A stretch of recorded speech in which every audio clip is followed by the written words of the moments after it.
بسم اللہ الرحمن الرحیم۔ ایمان کے تابناک نقوش۔ حضرت عمیر بن الحمام اور حضرت عوف بن الحارث بن عفرہ رضی اللہ عنہما کے ایمان افروز کارناموں کا ذکر پچھلے دروس میں ہو چکا ہے۔ حقیقت یہ ہے کہ اس معرکے میں قدم بقدم فرع سے مناظر پیش آئے جن میں عقیدے کی قوت اور رسول کی پختگی نمایاں اور جلوۂ گرتی۔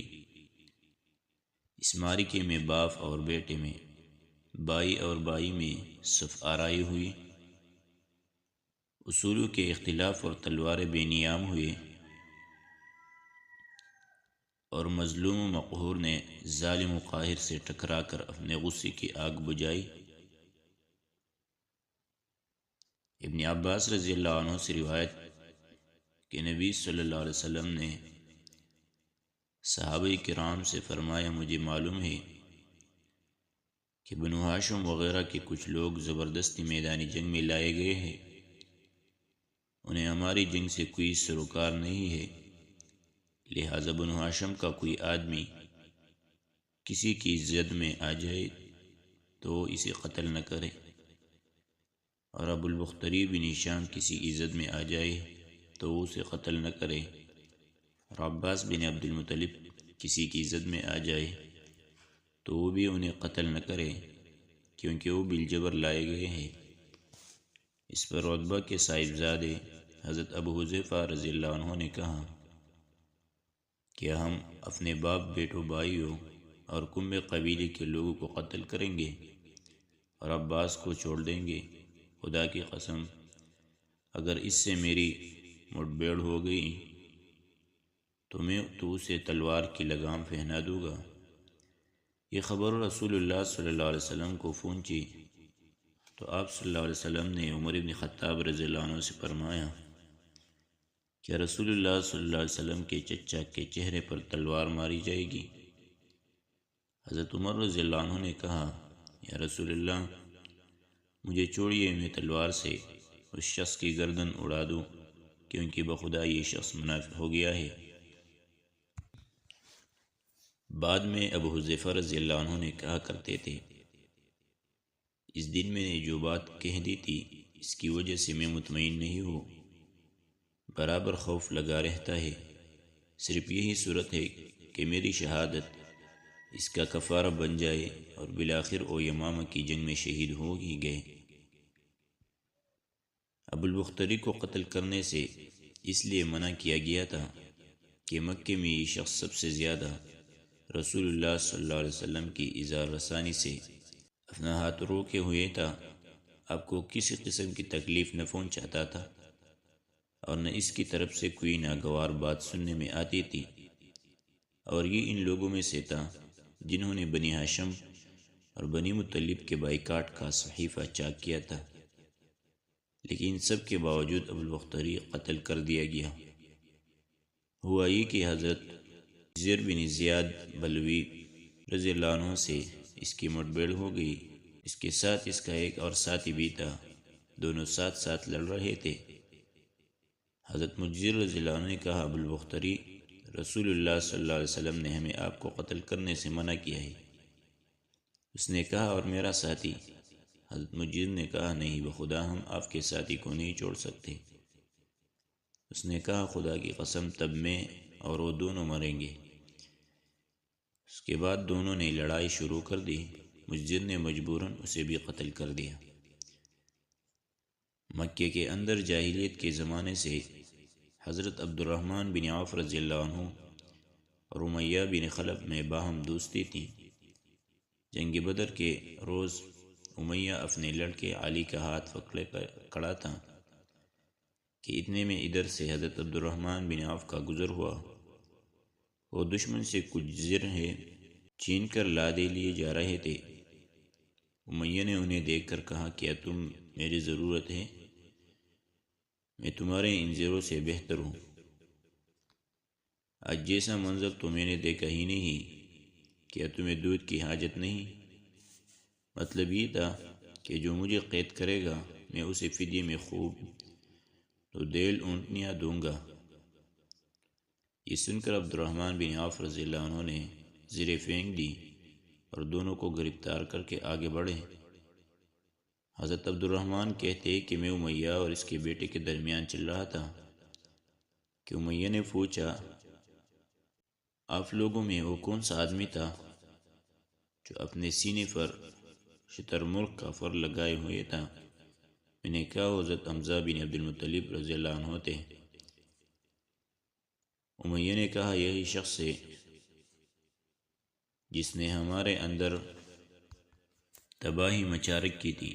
حضرت عبد الرحمن رضی اللہ عنہ کہتے کہ واللہ میں ان دونوں کو لیے جا رہا تھا کہ اچانک حضرت بلال رضی اللہ عنہ امیہ کو میرے ساتھ دیکھ لیا۔ یاد رہے کہ امیہ حضرت بلال کو مکے میں ستایا کرتا تھا۔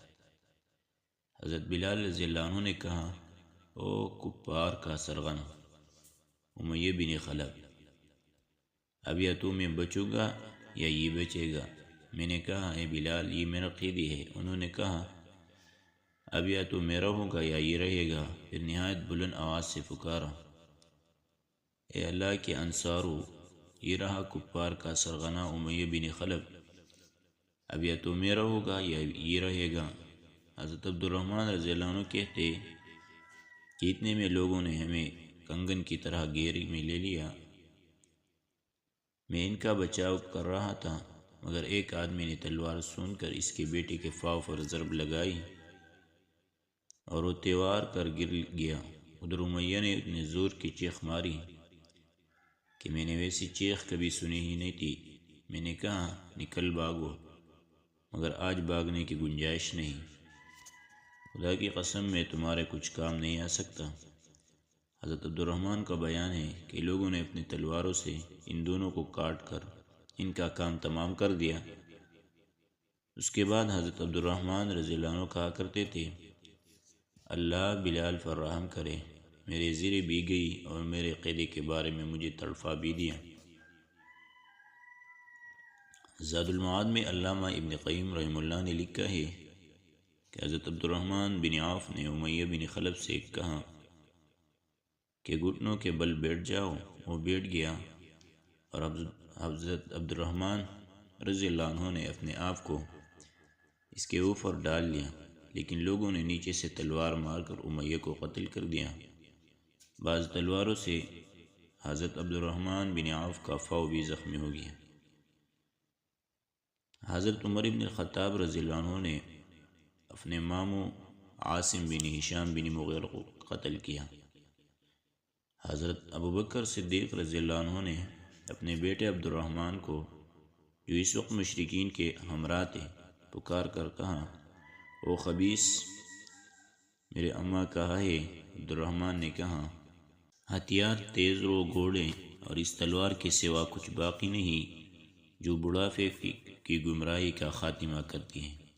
جس وقت مسلمانوں نے مشرکین کی گرفتاری شروع کی، رسول اللہ صلی اللہ علیہ وسلم چپر میں تشریف فرما تھے اور حضرت سعد بن معاذ رضی اللہ عنہ تلوار حمائل کے دروازے پر پہرا دے رہے تھے۔ رسول اللہ صلی اللہ علیہ وسلم نے دیکھا کہ حضرت سعد رضی اللہ عنہ کے چہرے پر لوگوں کی اس حرکت کا ناگوار اثر پڑ رہا ہے۔ آپ صلی اللہ علیہ وسلم نے فرمایا، اے سعد، بخدا ایسا محسوس ہوتا ہے کہ تم کو مسلمانوں کا یہ کام ناگوار ہے۔ انہوں نے کہا، جی ہاں، خدا کی قسم اے اللہ کے رسول، یہ اہل شرک کے ساتھ پہلا معرکہ ہے جس کا موقع اللہ نے ہمیں فراہم کیا ہے، اس لیے اہل شرک کو باقی چھوڑنے کی بجائے مجھے یہ بات زیادہ پسند ہے کہ انہیں خوب قتل کیا جائے اور اچھی طرح کچل دیا جائے۔ اس جنگ میں حضرت عکاشہ بن محصن اسدی رضی اللہ عنہ کی تلوار ٹوٹ گئی اور رسول اللہ صلی اللہ علیہ وسلم کی خدمت میں حاضر ہوئے۔ آپ صلی اللہ علیہ وسلم نے انہیں لکڑی کا ایک پٹا تھما دیا اور فرمایا، عکاشہ، اسی سے لڑائی کرو۔ عکاشہ رضی اللہ عنہ نے اسے رسول اللہ صلی اللہ علیہ وسلم سے لے کر ہلایا تو ایک لمبی، مضبوط اور چم کرتی ہوئی سفید تلوار میں تبدیل ہو گیا۔ پھر انہوں نے اسی سے لڑائی کی یہاں تک کہ اللہ نے مسلمانوں کو فتح نصیب فرمائی۔ اس تلوار کا نام عون یعنی مدد رکھا گیا تھا۔ یہ تلوار مستقلاً حضرت عکاشہ کے پاس رہی۔ اور وہ اس کو لڑائیوں میں استعمال کرتے رہے، یہاں تک کہ دور صدیقی میں مرتدین کے خلاف جنگ کرتے ہوئے شہید ہو گئے۔ اس وقت بھی یہ تلوار ان کے پاس ہی تھی۔ خاتمہ جنگ کے بعد حضرت مصعب بن عمیر عبدری رضی اللہ عنہ نے اپنے بھائی ابو عزیز بن عمیر عبدری کے پاس سے گزرے۔ ابو عزیز نے مسلمانوں کے خلاف جنگ لڑی تھی اور اس وقت ایک انصاری صحابی اس کا ہاتھ باندھ رہے تھے۔ حضرت مصعب نے اس انصاری سے کہا، اس شخص کے ذریعے اپنے ہاتھ مضبوط کرنا، اس کی ماں بڑی مالدار ہے، وہ غالباً تمہیں اچھا فدیہ دے گی۔ اس پر ابو عزیز نے اپنے بھائی مصعب رضی اللہ عنہ سے کہا، کیا میرے بارے میں تمہاری یہی وصیت ہے؟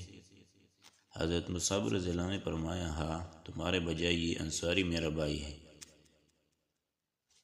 جب مشرکین کی لاشوں کو کنویں میں ڈالنے کا حکم دیا گیا اور عتبہ بن ربیعہ کو کنویں کی طرف گھسیٹ کر لے جانے لگا تو رسول اللہ صلی اللہ علیہ وسلم نے اس کے صاحبزادے حضرت ابو حذیفہ رضی اللہ عنہ کے چہرے پر نظر ڈالی، دیکھا تو غمزدہ تھے، چہرہ بدلا ہوا تھا۔